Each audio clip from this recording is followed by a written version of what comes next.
individual training or just some additional departmental training with each of your sections. So apologies about that, but we will be recording this one right now. So really with this training here, this is going to be the final training for all of our procurement tools. Again, the last training was just the purchase orders and contracts. This is just all of the additional procurement tools that the university has. So we want to review just best practices and a little refresher in regards to UT Market, the Pro Card, Amazon Business, and eShip Global. So let's go on to the next slide here. So within the agenda, we're going to go over, again, UT Market. Some people know about UT Market, some people don't. Pro Card, just your do's and your don'ts about Pro Card, really best practices. The use of a physical card versus virtual card. Your Pro Card transaction log. The supporting documentation, receipts, and order forms. So that's really what's needed with the VP7, the defined document that gets created each month.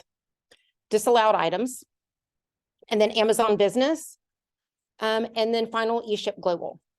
So we will also then show you just the procurement dashboard again, where all of this is linked.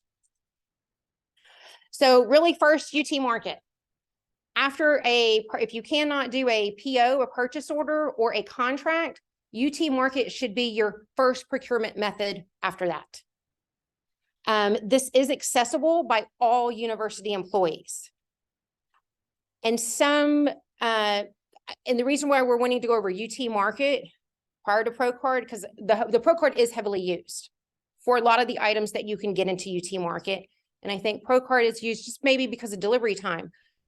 So we did really want to point out using UT Market, the delivery times, they can vary, but very similar to using a Pro Card or Amazon Business. So you can usually get them within 2 to 3 business days. Sometimes it can be 1 to 2 business days. So it really just varies on the item that you're utilizing within UT Market needing to purchase. The main thing about UT Market, all of the vendors that are in there, they have university-wide contracts. So that's why we want to really point out that should be the first procurement method after a PO or contract, because the university already has contracts, dedicated contracts to these, especially like office supplies. There's Today's Business Solution, similar to Office Max. We have a contracted rate with Today's Business Solutions. And from my experience with Today's Business Solutions, that turnaround time is 1 to 2 business days. There's also where you can buy refreshments, coffee supplies, beverages. You can buy all of that within UT Market as well. And that turnaround time is around the same as well. So when you're in UT Market, it is accessible to all university employees, but as far as assigning carts, you want to make sure that you assign the cart to your administrative operations manager. So you go in, you make you're the buyer. So we're going to go over the roles. You're the shopper buyer. Another word is requester. So you're making all of your purchases, you're putting them in your cart. You can't check out your cart though. You have to assign your cart to the next level approver. So there has to be that separation of duties from shopper buyer to approver. So just assign it to your AOM, and then your AOM will review the order. So they're reviewing the order. They're also looking at the account number on the UT Market order, and then they're approving it forward. Once it gets approved by the administrative operations manager, then it comes to the financial team's affair, and then we'll approve it. We'll final approve it. After it's final approved, that's when your order is placed, and then it takes the 1 to 2 business days from there. Really, that whole step can vary as well. Sometimes it can be same day, sometimes it can be next day. But I would say that whole from shopping to approval can be within the 1 to 2 business days as well. Any questions about UT Market? Okay. Next thing is Pro Card. So this is the Pro Card is really what you want to use when other procurement methods are not available to you. So if you can't make a purchase order for some reason, the vendor won't accept a purchase order, there's not really a need for a contract, and or you can't find the items in UT Market, that's when you can go to the Pro Card. These are typically used for conference registration fees, professional memberships, paper submission fees, and etc. There are a lot of office supplies that are purchased on there, but again, we really need to be reverting back to UT Market for the purchase of our office supplies. We did just want to also notate this should not be your first go-to for a purchase. It is, just to make a note, it is a go-to for conference registrations, professional memberships, paper submission fees. This is a good way to avoid your faculty or staff having to pay that out of pocket and wait potentially up to a month for reimbursement of those. So that is always allowed on the Pro Card, and that is really the ideal use of the Pro Card and kind of the main thing that it should be used for. And just kind of to go off of that as well, really any faculty member, staff member, university employee, we should really not be doing out-of-pocket expenses. So that individual is not, you know, having to have that cost. We should be using all of our procurement methods in order to make that purchase on behalf of them. And it come directly from the university funds. So if y'all have any questions regarding that afterwards, just please don't hesitate to reach out to me. So the Pro Card, the actual physical Pro Card versus a virtual card. The physical card, that is where the actual Pro Card holder there has to be a department must maintain a check-in and check-out log. So if that's where you've got a last minute event and you're like, oh wait, I need to go to HEB and get some items for that event that we forgot about. That's where you need to check, you need to reach out to your AOM to get the Pro Card, and you're actually going to make that purchase. The other thing that we do have available to us now is a virtual card. The virtual card, the only individuals that have virtual Pro Card access are the AOMs. I know there are some other Pro Card holders within departments, but we only gave this access to the AOMs to have that virtual functionality. So again, this is nice if you have a faculty member that needs to do that conference registration fee. They would email the AOM, I need to do this, I need to sign up for my conference, pay the registration fee.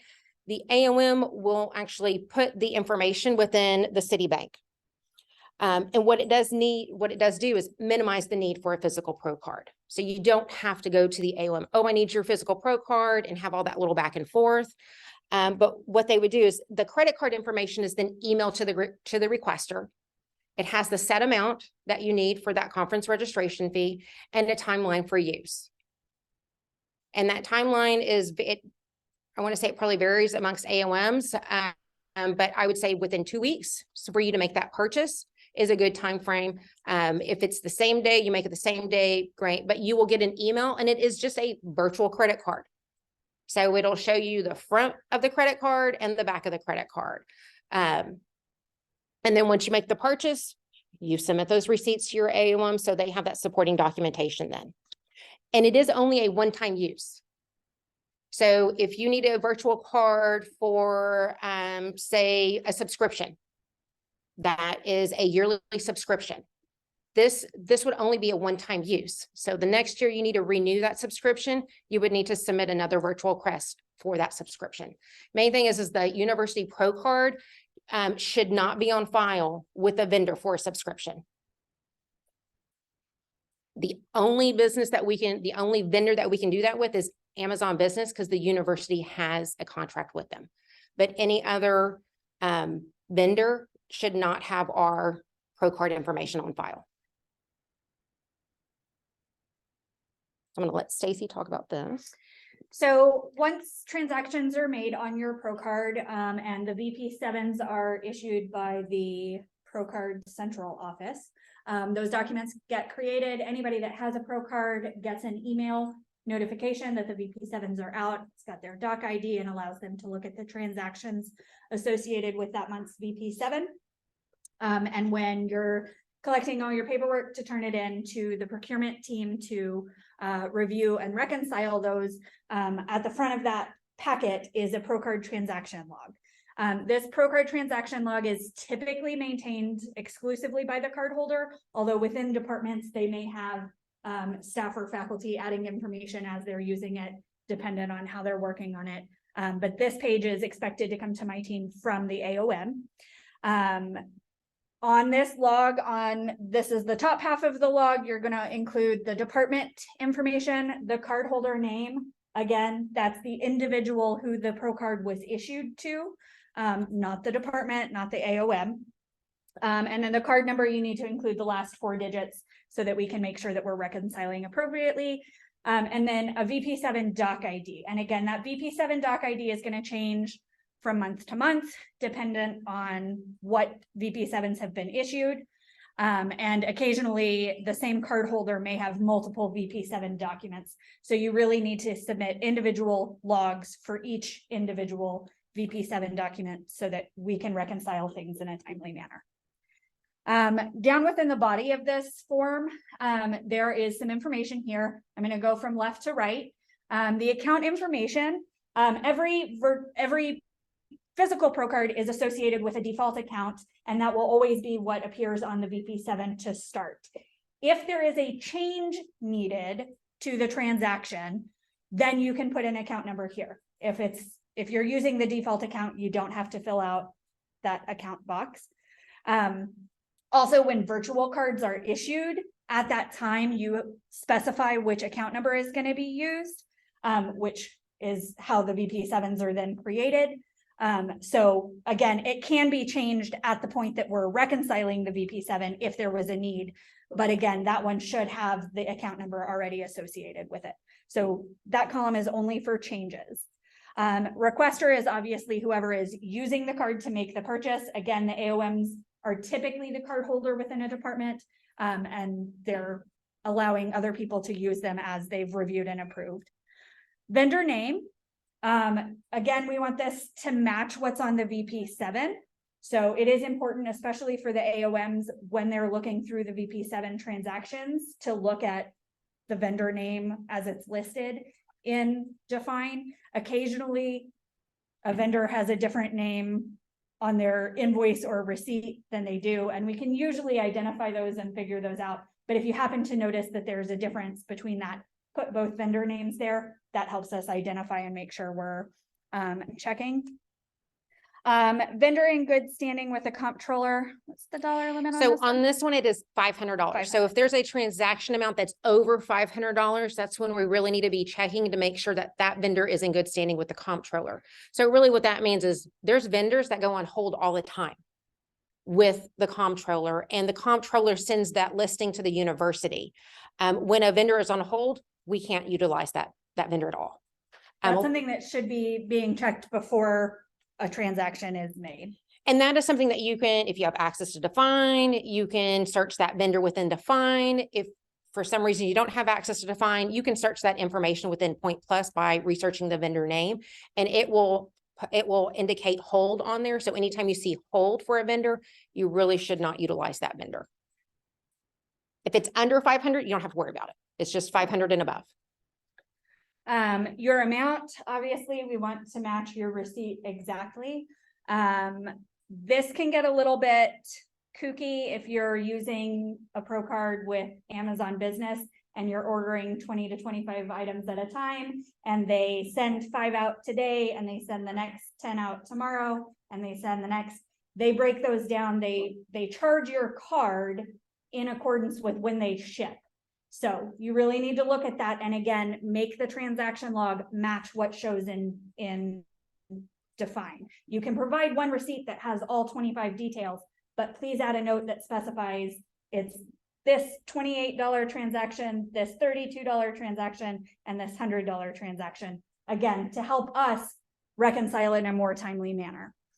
We've built in basically a minimum of 1 week for the procurement team to reconcile, but we can only do that if you guys are filling this out correctly. If it's not done the way we ask, it takes a lot more time. Sales tax should never be charged. There are tax exemption forms that you can provide to vendors. Occasionally a vendor will let you know that their process is that they charge the tax and then they refund the tax. It's not our ideal situation, but it's acceptable. Again, on the transaction log, just make a note, refund expected, etc. When sales tax is charged, and it is not refunded by the vendor, it is owed to the university either by the card holder, the requester, or we can get the comptroller involved to help recollect those taxes. But it's really important that you're looking and double checking if tax was charged there. Description of the purchase. Again, this is to help my team make sure that we are coding these appropriately. So try to be as useful as you can here and be specific, although we don't need to know that this office equipment is going to be in this room number, not asking for that specific, but let us know what something is. And if it's appropriate, how it's going to be used. A lot of times that may be something like a subscription or a software purchase, where the more we know about what the software is, the more appropriately we can code that. So we may come back with questions on that. Do your best. Define code 3. If you don't know it, you can leave that blank and my team will help with it. If you do know it, go ahead and put that in there. Define code 6, not all the departments use it, but if you do, again, that's the spot where you can put it. And then the object code category is exclusively for my team. On the bottom half of the transaction log, you'll see the total amount of purchases. This auto calculates based on all of the transactions that you have listed on the log above. And we ask that you double check that that total amount matches the total amount on your doc ID of your VP7. If it doesn't and you have questions and can't figure out why, let us know. Pro card holder signature, that can be obtained physically or through DocuSign, but that is the name of the individual on the card. So if the card is issued to a faculty member, which I don't think we have any of those, but it's issued to a staff member within your department, that staff member is who needs to be signing that pro card holder signature line. And then we've got the departmental approving official signature as well. Again, when there is a staff member from a department, the AOM is doing a review on this before they're uploading it to us. But again, it's the pro card holder who is signing this pro card transaction log, not the AOM on their behalf. One last thing about the pro card transaction log.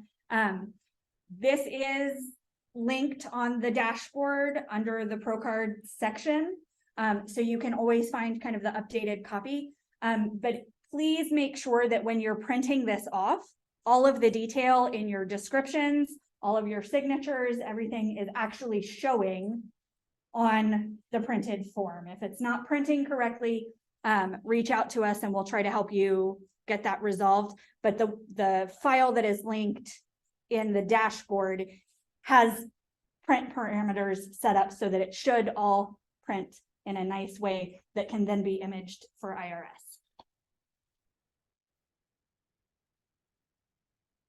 So really just pro card supporting documentation. What are all the items that we need in addition to the transaction log? Of course, itemized receipts. We need something from the vendor and or the requester that made the purchase saying, yes, this is the dollar amount that matches the purchase that I had requested.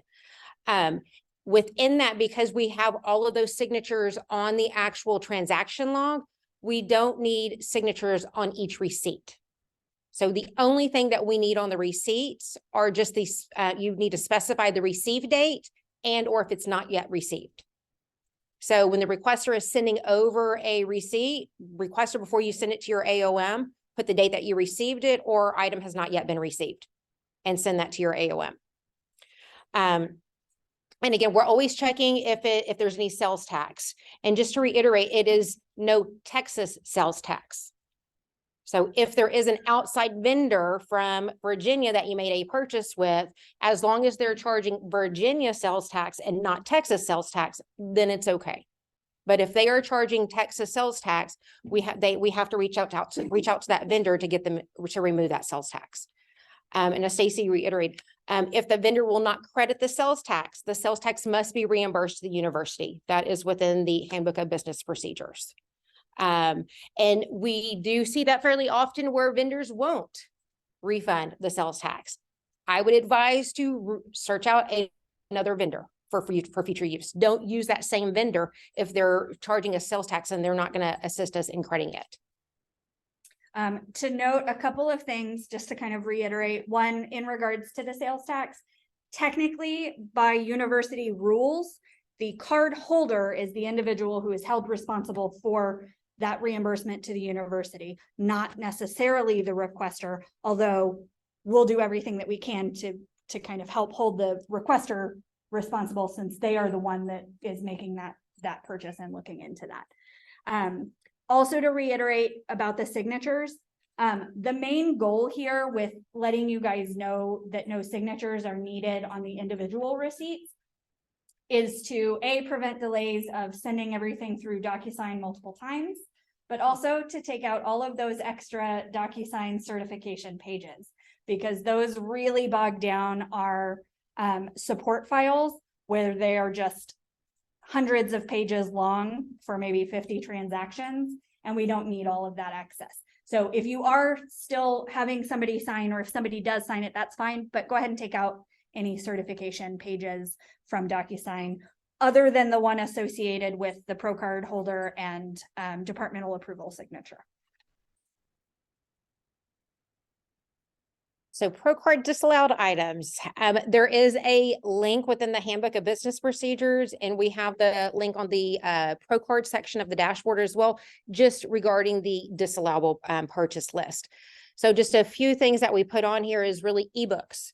So there are some of the option 2 and 3 programs that specify books are included within those expenses. Those are allowed, but not individual ebooks. Editing services, really any type of services is not allowed.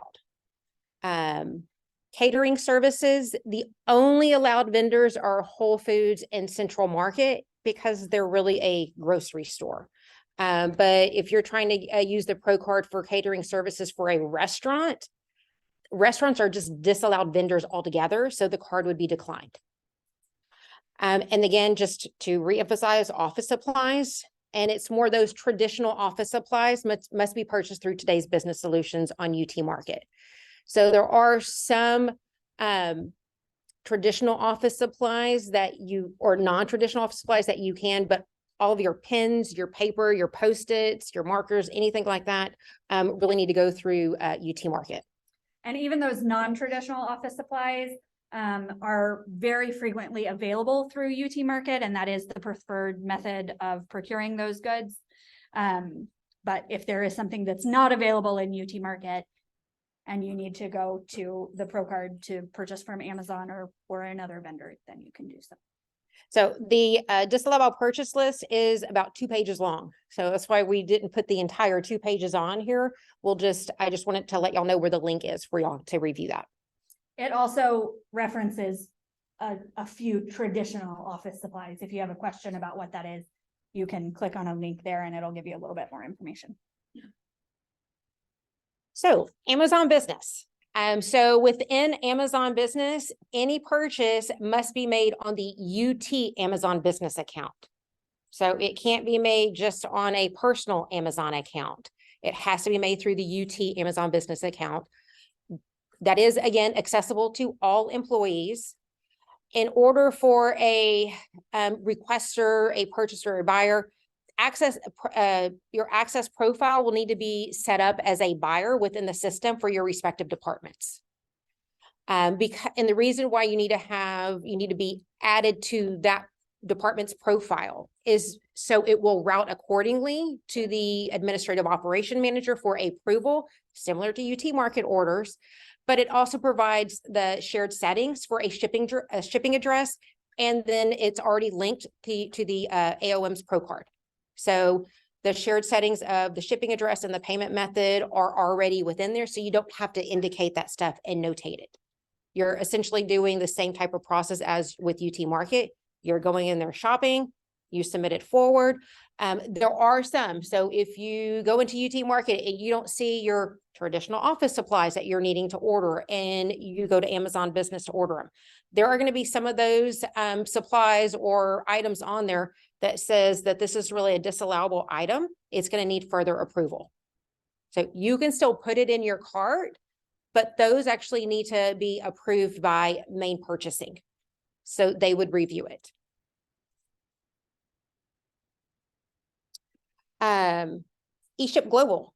So eShip, this is something that not every employee is aware of, but the university provides shipping services through eShip Global. So they utilize FedEx, UPS, DHL, or LSO. Again, it's accessible to all university employees. The only thing is if you're working within a particular department, your profile has to be set up with a departmental account number. And we can set up your profile up to 8 department account numbers. So when you're going in there needing to ship out something, you would just need to notate which account number this particular shipment goes with. So with this, it's similar to a Pro card of those monthly VP7 documents that create. eShip Global creates a defined VP9 document. And I'm gonna let you go over the process. Basically, when the VP9 document IDs come out, we get an email notification. My team gets an email notification that we then forward to you. We say, please review your VP9 transactions and define. Actually, we email those to the AOM. Again, any staff member or faculty at UT can use those services, but we are going to email directly to the AOM, and the AOM is going to confirm that that is in fact a UT business charge. They're going to verify the account number. If it needs to be changed at that time, they'll let us know via email, and we'll add some detail that is recorded through the eShip Global widget in the system on there. So again, no out of pocket expenses with that. It's paid directly. Got good tracking, good visibility. That's the method to go when you're shipping items for the university. So if you need to be added to your department's profile, just reach out to your AOM. They'll work, your AOM will work with me in getting your access updated within the system itself. So the next thing that we have is really just, I wanted to show y'all again, the procurement dashboard as far as where all of this information is. Let me see if it's going to come up. Coming up here, but it's not in Zoom. Okay, so let me stop sharing and so I can reshare my screen then. Where is, okay. There it is. Okay. So just remember, and I have all of the icons down here are really in order. So I did move UT Market up to the first one. Yes, we've got the purchase orders and the contracts, but UT Market is really where you want to go look for any of those office supplies. There's computer supplies in there. I want to say furniture, there's books, there's a lot there. There's almost everything you could need there, other than, again, conference registration fees, things like that. But there's a lot more there than people are aware of. So that should always be the first step. Check there, see what you can find, go with it. So, and again, when you click on the UT Market, it does go over, again, just the purchasing, the suppliers that are currently within UT Market, and just a link to the Handbook of Business Procedures. We also do have information about roles within each one, and really how to process a UT Market cart, and then the instructions for receiving items, and also to how to modify and cancel a purchase order if there's ever a need to do that. Just to clarify, she said modify a purchase order. A UT Market order results in a purchase order that gets sent to the vendor. It is a PBU document rather than a PBO, PB3, PB4. So don't let that confuse you when we say purchase order in association with UT Market. Within the Pro card information here, again, this just really, very not a lot, only because we have all of the Pro card policies, just a Pro card process, and the Pro card process really just outlines the workflow of when a Pro card the steps of the Pro card requester, the AOM, the business affairs purchasing team, and then the approval. So this really it starts from the top of it to when that VP7 is created and then approved. And then we also have, this is where we have a link of the Procard transaction log. We also have the link to Amazon. We have a PDF to Amazon Business, but then we also have the link to the Amazon Business. We also have, if there's ever a time where there's a missing receipt, the requester can't find the receipt or the vendor never submitted one, we do have to submit a Procard missing receipt, and that is within DocuSign. And then last is eShip Global. So again, we have information on here as far as how to access eShip Global and then how to reconcile the transactions as well. But this is the procurement link is already on the internet dashboard after having the purchasing training last month. So it's the exact same link that you can go in and access all of these now. Last thing that we did want to just kind of let everybody be aware of are just some additional upcoming trainings that we'll be doing.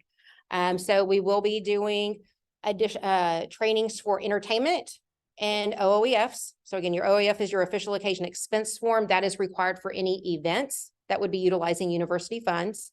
And then we will also be training, doing training on the payments. So the payment is going to really kind of be the last kind of big training that we're going to do. So we're really relooking at just our current processes that we're doing with payment requests. So this is payments to vendors and or reimbursements that aren't travel related to employees. On that note, I'm going to make a point. Reimbursements really are something that there shouldn't be a lot of, again, exclusively outside of travel.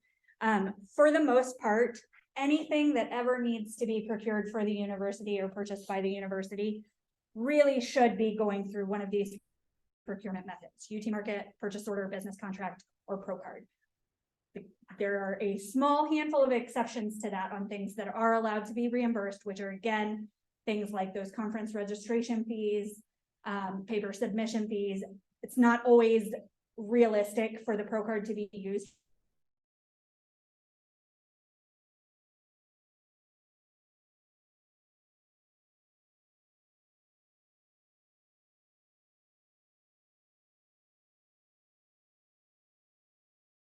You need to have gone channels because you're not guaranteed to get reimbursed if you pay that out of pocket. There have been a lot of exceptions made where things are reimbursed, but it's not UT's preferred method. It's not in compliance with university purchasing policies.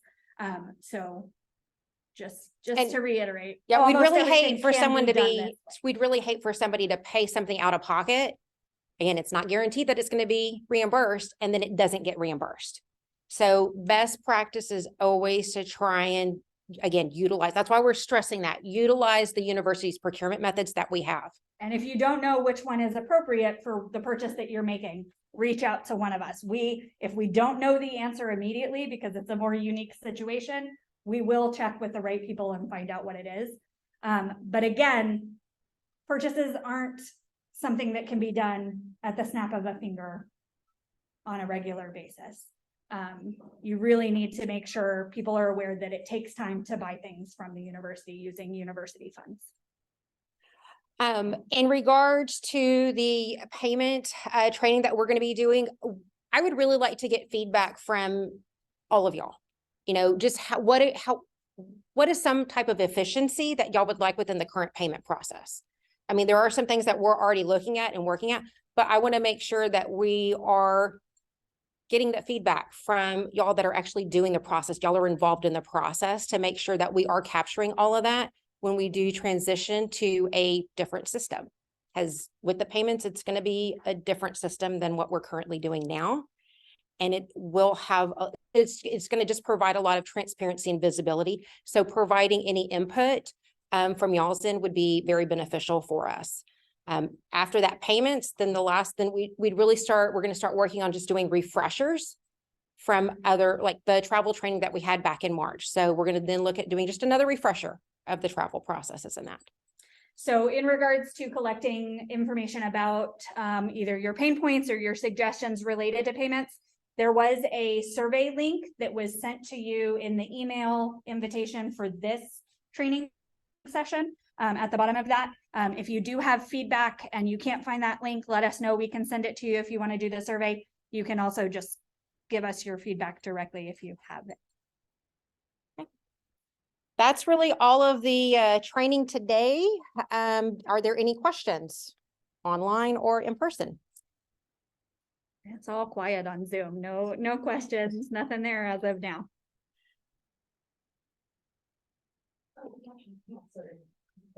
Yep. Two for the virtual card.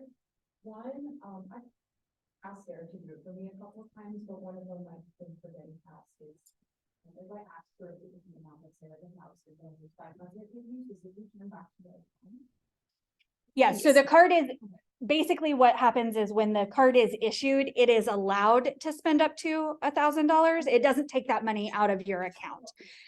So anything less than that will be approved. If, say, the vendor tried to charge your card for $1,001, it would be declined and you wouldn't have to. So typically when an AOM is assigning a card, if you don't know the exact dollar amount, they're going to build in a small amount of wiggle room. Similarly, kind of with the date range, when we assign a virtual card, we basically set an expiration period. And we typically try to give you an extra day or two in case something comes up and you don't get that transaction used that day. If you ever have a virtual card that is declined, just reach out to the issuer and they can adjust it or reissue a new card. Well, question to that is, I know it's initiated once, but can you allow multiple transactions with the same similar to the pro card and to the pro card, just using it? It can be. So say you have a subscription that rather than doing an annual renewal, does a monthly renewal, you can issue a particular virtual card associated with that vendor for the dollar amount that you anticipate for the year. We can't cross fiscal years. So we can say this card can be used 12 times for the 12 monthly periods. And we can say it can be used for $1,200 because each monthly payment will be $100. And again, it's limited in that way, which is considered a single use because it's one vendor, one basically item, the same item that you're paying for over a monthly period. But that's really the only instance where there's a kind of a recurring payment situation allowed with the pro card. Awesome, thank you. So as an AOM, I just want to say that when you're requesting a virtual card for something that you know will require multiple transactions, tell your AOM so that they can set how you need to issue this card. That's just it, but that's important. So those that were virtual that maybe didn't hear Samantha Davis, just add to that is if you do have a recurring charge, just inform your AOM when you're requesting that virtual pro card, and then they could set that recurring charge on their end. I know there is a question on here. If there's a time-sensitive purchase that must be made in person, is there a physical card we can use at a local Office Depot? So your physical card, answer to that is no. The physical card is the actual physical card of your AOM that you would have to reach out to get that physical card. So the university just doesn't have one global credit card. And the reason why we don't have that is because the VP7s create for that particular card purchase. And again, we really are trying to make sure everybody is aware that those time-sensitive purchases that have to be made same day, we really are trying to reduce the number of instances that that's happening. If you know you have an event and you know you're going to need some name tags, order those at the time that you know you've got the event going. We know there's exceptions to that. There's always going to be the, oh no, I forgot once, but we're seeing this happen way more frequently than it should. And that's why we're trying to reiterate so much to help, again, just make sure everybody here is protected by being compliant with university purchasing policies. And so that nobody gets, for lack of a better way to say it, screwed out of getting a reimbursement that the university won't approve. And really with pro card purchases, those VP7s, there is a audit that is done by the main pro card office. So it's really why we wanted to have this best practices in regards to the pro card, because we want to make sure that we are in compliance with university standards. Because if something happens and one of our VP7s gets audited and it's missing some information, that is when that pro card holder will get dinged for that VP7. And there are consequences for those dings anytime a pro card holder is found not to be in compliance with pro card policies.